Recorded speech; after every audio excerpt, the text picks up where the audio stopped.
Hi, I'm Mr. Huber, and in this video we're going to talk about problem 5a. Now look, we talked about the function at the beginning. F of x is x squared. We set up a table and we know what the graph is now. We know these graphs quite well now. But now this one is a bit different. Let's see what happens. So it's f of x is x minus 4 squared. X, f of x. And let's start off the same way. Minus 3, minus 2, minus 1, 0, 1, 2, 3. And then let's plug in numbers. F of minus 3. So that's minus 3 minus 4 and then squared. So this is minus 7 squared. This is 49. Okay, 49. F of minus 2. So that's minus 2 minus 4 squared. That's minus 6. So it's 36 when squared. 36. Well, these numbers are very large, okay? They don't even fit on my drawing. So, but let's carry on. F of minus 1. So this is minus 1 minus 4 squared. So it's minus 5 squared. That's 25. 25 here. Now, f of 0. That's 0 minus 4 squared. Now this is minus minus 4 squared, so it's 16. 16. Well, that's the first one that fits onto my sheet, okay? Because I only have the y-axis up to 17. So this is the first one. At 0, it goes through 16. First one I can draw. So f of 1, so it's 1 minus 4 squared. So that's minus 3 squared. That's 9, okay? F of 2 is 2 minus 4 squared. So that's minus 2. That's 4. And f of 3, that's 3 minus 4 squared. That's minus 1. So it's, when squared, it's 1. So let's plot these points. So 1, 9, we're here. Now 2, 4, and 3, 1. Okay, it seems to curve down somewhat like this.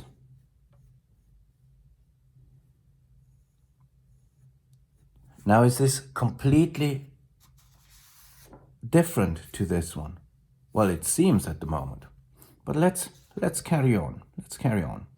4, 5, 6, 7, for example. So let's plug in 4. F of 4, that's 4 minus 4 squared. So that's 0 squared. That's 0. So 0. So it goes through 0. F of 5 is 5 minus 4 squared. So that's 1 squared. So it's 1. Goes through 1. Then let's write it here. F of 6 is 6 minus 4 squared. So that's 2 squared. It's 4. So at 6, it's 4. And then f of 7 is 7 minus 4 squared. So that's 3 squared. It's going to be 9. Okay, here it's 9. Now you see, it seems to be, again, a parabola. And obviously I could carry on and it would go up here. Let's just check. Let's plug in 8. F of 8. If everything goes well, that should be up at 16. So let's see. 8 minus 4 squared. That's 4 squared. That's 16. So it goes up here to 16. So you see, It's a parabola. So what happened? What happened when you compare it to this one? It's the exact same parabola. But what happened? It shifted to the right, okay? Its vertex is not at the origin, it's at 0, 4. It shifted to the right. Now let's have a look at this, x minus 4. Well, it's a bit bizarre that it shifted to the right. One would have thought that it shifts to the left, probably. But no, it shifts to the right. But why is that? Look, the lowest value you can get for something squared, okay? When you square a number, the lowest value you can get is 0. And when does that happen? It happens when you plug in 4, okay? You cannot have something like -7 or something like that, because it's not possible. Whenever you square something, and it doesn't have a minus sign in front of it, okay? Whenever you square something, it will be positive. -7 squared is 49. Minus 3 squared is 9, okay? Well, when everything is squared, I mean. So minus 3 squared is obviously 9. Minus 4 squared is obviously 16. You know that.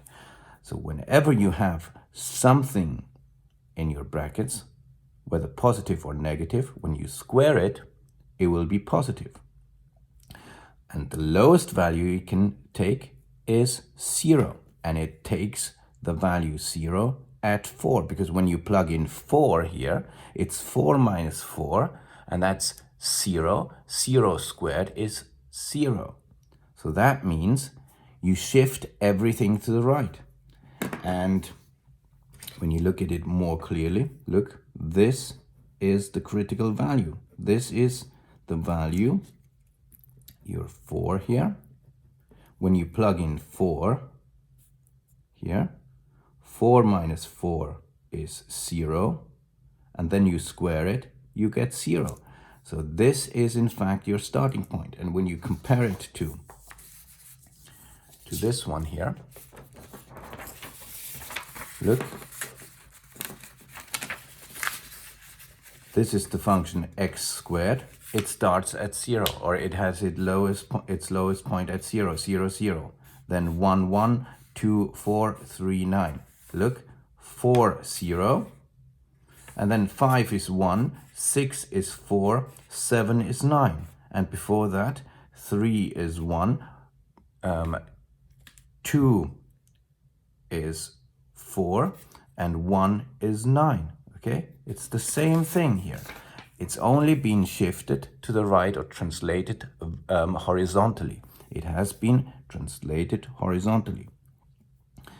So it was not good to start at -3 and go up to 3, because then you saw that we only had this part here. Okay. But then as we carried on, we noticed that it's going to be a parabola again. But now a horizontal shift. And remember, we talked about problem 1. You have your original parabola and you stretch it vertically, or you shrink it vertically, okay, with your numbers in front of it, okay? Vertical stretch or vertical shrink. Then we talked about problem 3. Vertical translation, so you move it upwards or downwards, okay? +3, you move it upwards. -3, you move it downwards. Now, in problem 5, we have x minus 4, and this one shifts to the right. Not to the left, please, to the right, because of the fact here that when you plug in 4, that will be your lowest point, because it will be 0 squared. So I hope it wasn't too difficult. See you on the next one.